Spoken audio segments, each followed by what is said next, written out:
আমার দয়ার নবী মায়ার নবী সাল্লাল্লাহু তাআলা আলাইহি ওয়াসাল্লাম হালিমার বাড়িতে যতদিন ছিলেন, হালিমার বাড়িতে ততদিন পর্যন্ত আল্লাহর তরফ থেকে রহমত বর্ষিত হয়েছিল। জীবনে কোনোদিন খাবারের অভাব হয় নাই, জীবনে কোনোদিন পানির অভাব হয় নাই, জীবনে কোনোদিন খেজুরের অভাব হয় নাই, জীবনে কোনোদিন আপনার জমাটার অভাব হয় না। কারণ আমার নবীকে আল্লাহ পাঠিয়েছে আর খাবারও আল্লাহ দিয়েছে। জোরে বলেন সুবহানাল্লাহ। কারণ হইল বাবারে আমার মায়েরা, আপনি ভাবছেন আপনার সন্তানের জন্য আমার সন্তান কি উপার্জন করবে, কি খাবে, কি খাবে, কেমন করে বড় হবে। আজকে তুমি যেটা ভাবো রে মা, আজকে তুমি যেটা ভাবো রে বাবা, আজকে থেকে আমার আল্লাহ তাবারক তাআলা যখন রূহ তৈরি করেছে তখন থেকে আল্লাহ লিপিবদ্ধ করেছে এই বান্দা জগতের মধ্যে কোথায় রুজি পাবে। জোরে বলেন সুবহানাল্লাহ। রুজি লিপিবদ্ধ করে আল্লাহ জগতের মধ্যে বান্দাকে পাঠিয়েছে। অতএব তুই ফালতু টেনশন করিও না যে কোথায় খাবার পাবো, কোথায় রুজি পাবো। তাই বলে আপনি যদি মনে করেন যে আল্লাহ তো রুজির মালিক, আল্লাহ তো খাওয়াবে, তো আমি কি বসে বসে খেতে পাবো, খেতে দিবে? এক মওলানা বলেছিল যে আল্লাহ রুজির মালিক, আল্লাহ খাওয়ালে তবেই বান্দা খায় বা খেতে পারে, আর আল্লাহ না খাওয়ালে খেতে পারে না। একজন বুঝলেন তারিয়া মুসল্লি ছিল, কিছু তারিয়া মুসল্লি আছে না, না সব দেশেই আছে, হ্যাঁ, যে মৌলবি বলে এক বুঝে আর এখন ওই বুঝলেন মুসল্লি বলছে যে আল্লাহ যখন আমাকে খাওয়াইয়া দেয় তো আমি আল্লাহর কাছ থেকে খাবো, আমি নিজে হাতে তুলে খাবো না। সকালবেলা বাড়িতে গেছে, 10টা বেজেছে, মা বলছে খেয়ে দে বেটা, বলছে ও খাবো না। বলে কেন খাবি না? বলে আল্লাহ নাকি খাওয়াইয়া দেয়, তা আমি খাবো না। এবার বুঝলেন যখন 1টা বেজে গেছে, মায়ের দিল, মায়ের মন, সন্তান যদি না খায় তো মায়ের মন ভালো করবে, করবে না। মা বলছে বেটা খেলে, বলছে না খাবো না। বারবার যখন জোর করেছে ও তখন বুঝলেন জঙ্গলে চলে গেছে, বাগানে চলে গেছে। যাওয়ার পরে ও বসে আছে যে আহারে মা যদি বারবার জোর করে হয়তো খেয়ে নিব, এই জন্য জঙ্গলে বসে থাকি। মায়ের মন আপনার থালিতে করে খাবারটা নিয়ে ও জঙ্গলে হাজির হয়ে গেছে, দিয়ে বলছে বাবা খাবারটা খেয়ালে। বলছে না মা খাবার খাবো না, আল্লাহ খাওয়াইলে তবেই আমি খাবো, নচেত খাবো না। এখন মা রাগ করে বলছে সারাদিন খাসনি, এটা সন্ধ্যা লেগে গেল, এই খাবার রেখে গেলাম, তোর মন যায় যদি খাস, আর না মন গেলে না খাস, খাবার রেখে দিয়ে চলে গেল। এখন ওই বান্দা বসে বসে ভাবছে যে খাবার তো সামনে, খিদাও লেগেছে, এখন জোশে করে যদি খাইলি তাহলে তো ভুল হয়ে যাবে। অর্থাৎ খাবারের কাছ থেকে অন্য একটা জায়গায় চুপ করে বসে আছে আর বলছে আল্লাহ কই আমাকে খাওয়াও, আল্লাহ কই আমাকে খাওয়াও, এই আমল করছে। এখন রাত যখন 9টা বেজেছে, কিছু ডাকাতের দল এসেছে, আগে ডাকাত ছিল, ডাকাতের দল এসেছে, ওখানে এসে বুঝলেন টাকা পয়সা ভাগ করছে। এর মধ্যে দেখছে যে একটা খাবারের থালি। এখন একটা ডাকাত যে খাবারটা খেতে যাবে, যায় দাঁড়া, এখানে তো জীবনে কোনো খাবার থাকে না, ফাঁকা মাঠে কেউ খাবার রেখে যায়? খাবার রেখেছে মানে নিশ্চয়ই কোনো ব্যাপার আছে, হয় খাবারে বিষ মিশানো আছে, আর না হলে খাবারটার মধ্যে কিছু গালতি আছে। অতএব খাবার যখন আছে, আশেপাশের লক্ষ্যকার লোকও আছে। খুঁজতে খুঁজতে দেখছে হ্যাঁ একজন আছে, ওকে ডাকে এসলো, ডাকে এসার পরে বলছে খাবার কার? বলছে আমার। খাবি না? বলছে না। কেন খাবি না? এমনি খাবো না। তো এমনি খাবি না তো এই খাবারটা রেখে দিয়েছিস কেন? বলে আমার মা রেখে গেছে। তো বলে মা রেখে গেছে তাহলে নিশ্চয়ই এই খাবারের মধ্যে কিছু বিষ আছে, না কিছু আছে, কিছুই নেই, তাহলে তুই খাইয়া দেখা। তো বলছে না আমি খাবো না। ডাকাতে বলছে খাবি না? অমনি বললেন চটি খুলে 2-3 চটি মারিয়ে দিয়েছে। আচ্ছা বলে মারের চাইতে বড় বিদ্যা আর কিছু আছে?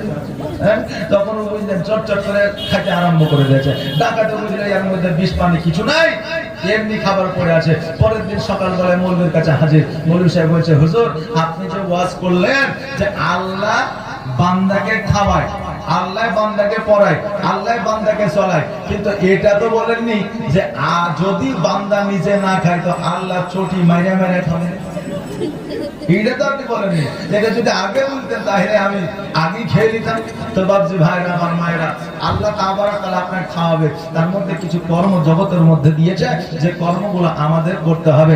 হাত দিয়েছে খাওয়ার জন্য, কর্ম করার জন্য, এই হাত দিয়ে খেতে হবে, কর্ম করতে হবে।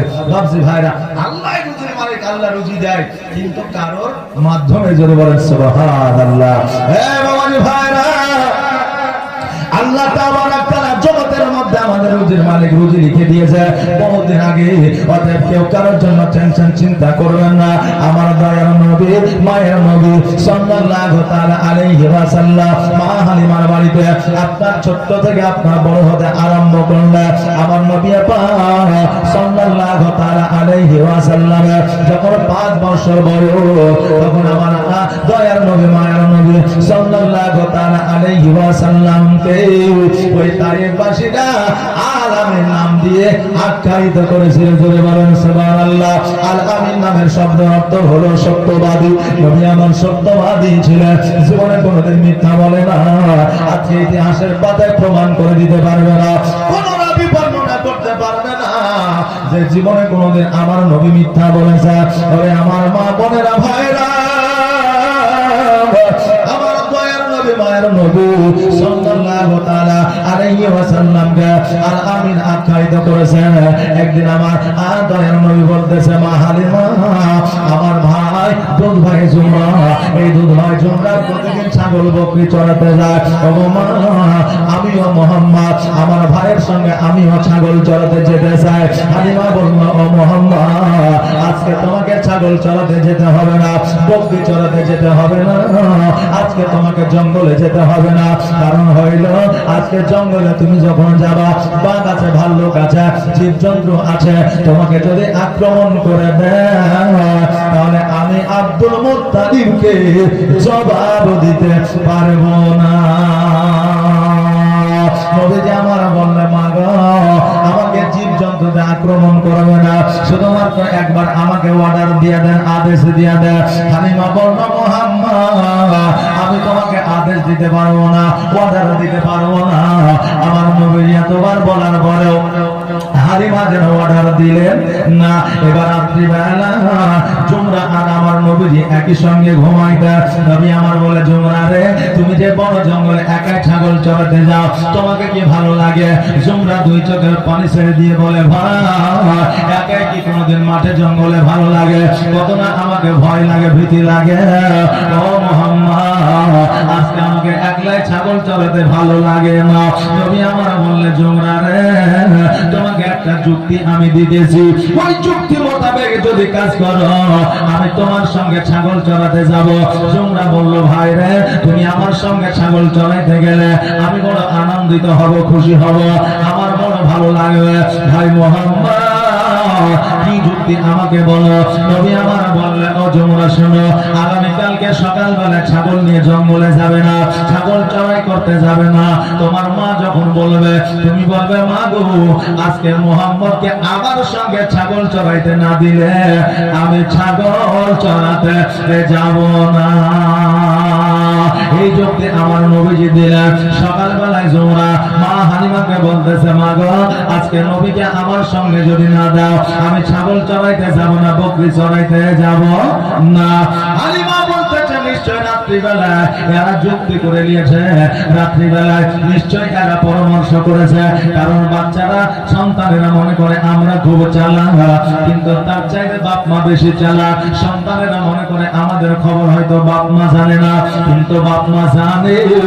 জানার পরেও ইজ্জত মান ও সম্মানের জন্য সন্তানকে বুঝিয়ে বলে না।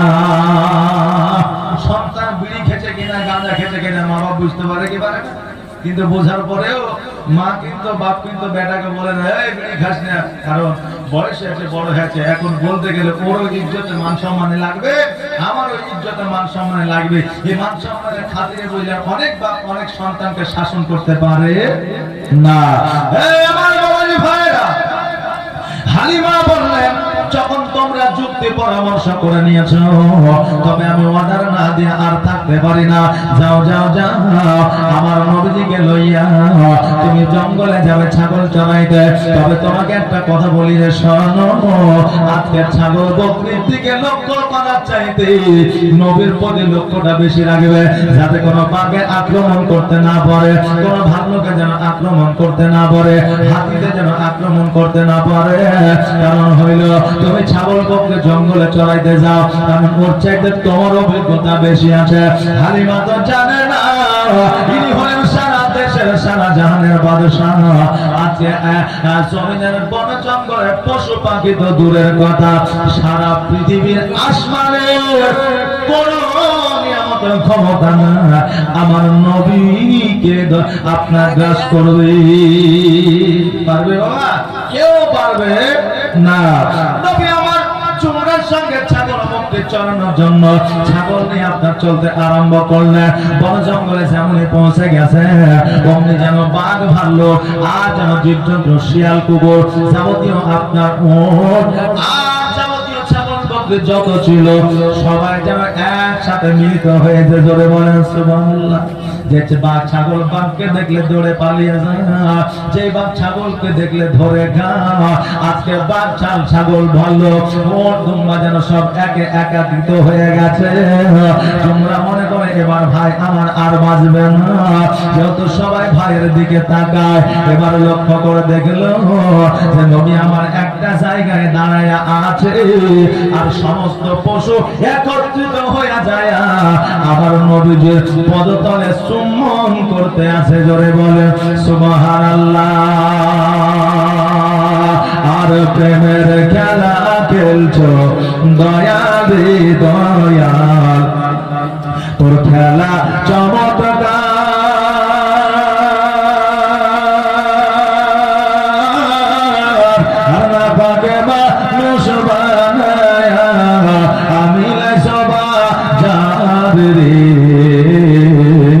প্রেমের খেলা খেলছো দয়ালি, তুমি কাউকে দিলা 10টা সন্তান জায়গা জমি নাই, আবার কাউকে দিলা কোটি টাকা একটাও সন্তান নাই। আবার মরার পরে কাঁধে করে কবরে নামাবে কেটার রে। প্রেমের খেলা খেলছো দয়ালি দয়াল, তোর খেলা চমৎকার। আর না পাকে মানুষ বানায়া আমি না সবা যার রে। প্রেমের খেলা খেলছো দয়ালি, তুমি কারো কলি যায় আগুন দিলা মা বাবাকে রেহে নিয়া, আবার কারো করিলা চির দুঃখী সন্তান লাশ বানায়া। আবার কাউকে তুমি কান্দাও দয়াল মনের মানুষ কেড়ে নিয়া।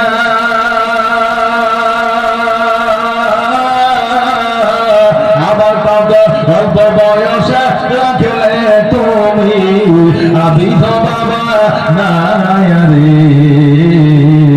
প্রেমের খেলা খেলছো দয়ালি দয়াল, তোর খেলা চমৎকার।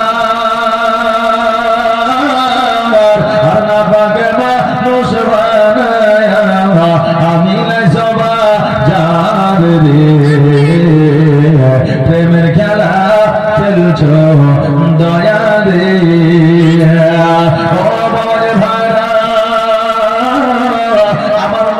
কদম মুছে করতে আছে সকল জীব জন্তুরা, তোমরা যেন দূর থেকে দেখে অবাক হয়ে গেলে আল্লাহ গো আজকে এই বাচ্চার মধ্যে কি অলৌকিক দৃশ্য আছে। যেই বাঘ মানুষ ধরে খায় আজকে ওই বাঘ মানুষের কদম চুম্বন করেছে। ধরে বলেন সুবহানাল্লাহ। যেই ছাগল বকরির জীবনে কোনোদিন পেট পূরণ হয় না, ঘাস হয় না, এই ছাগল বকরি গুলা পেট পূরণ করে ঘাস খেয়েছে। কারণ আমার আল্লাহ বলেছে ঘাস রে তোমাকে যখন তুমি যখন তৈয়ার হবে ছাগলে খাবে আবার তৈরি হয়ে যাবে। কারণ এই ছাগল চড়াইতে আমার নবী এসেছে। আজকে ছাগলের পেট যদি পূরণ না হয় আমার নবীর বদনাম হবে। অতএব আমার নবীর ইজ্জতের দায়িত্বখানা আমি আল্লাহ নিজেই নিয়েছি। জোরে বলেন সুবহানাল্লাহ। ওই ছাগলগুলো যখন চরণ করাইতে আমার নবীজি তাইবাসীরা তাদের রাখালদের বলতো মোহাম্মদ যে জায়গায় ছাগল চড়াতে যায় ওই জায়গায় না জানে কেমন ঘাস আছে তার ছাগলের পেট পূরণ হয় আর আমাদের ছাগলের পেট পূরণ হয় না কেন। আজকে থেকে একটা কাজ করবে যে মোহাম্মদ যে জায়গায় ছাগল চড়াবে তোরাও সেই জায়গাতে ছাগল চড়াবে। আচ্ছা এইরকম হিংস্র লোক মানুষ পৃথিবীর মধ্যে আছে না? না যে আছে। বললো যে মোহাম্মদ যে জায়গায় ছাগল চড়াবে তোমরাও সেই জায়গায় ছাগল চড়াইবে। আমার নবীজি ছাগল যখন চড়াইতে ছাগল আপনার পেট পূরণ হয়ে যেত, অন্যান্য তাইবাসীদের পেট পূরণ হইতো না।